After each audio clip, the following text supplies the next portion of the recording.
Bismillahirrahmanirrahim. Assalamu alaikum viewers. My name is Sara and I am a level 1 student at Rehan School Islamabad campus. Viewer जैसे कि आपको पता है मैं रोज एक TEDx टॉक के साथ आती हूँ। तो आज जो मैंने TEDx टॉक देखी उसका टॉपिक है the science of good and evil. और जो इसके स्पीकर नेम है वो है पॉल जाक। वो हमें इस TEDx टॉक में क्या बताते हैं।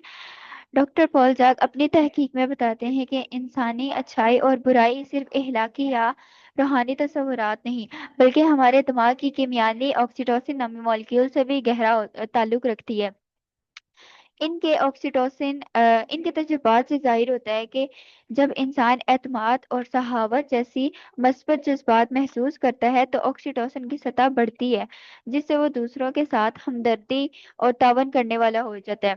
इसके बरक्स जब एतमाद कम होता है या खौफ बढ़ता है तो मनफी और खुदगर्ज रवैये सामने आते हैं।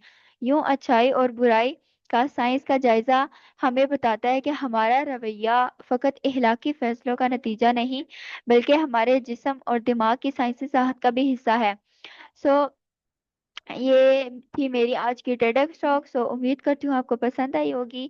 मिलते हैं किसी नए टेडेक्स टॉक के साथ, तब तक के लिए अल्लाह हाफिज। पाकिस्तान जिंदाबाद।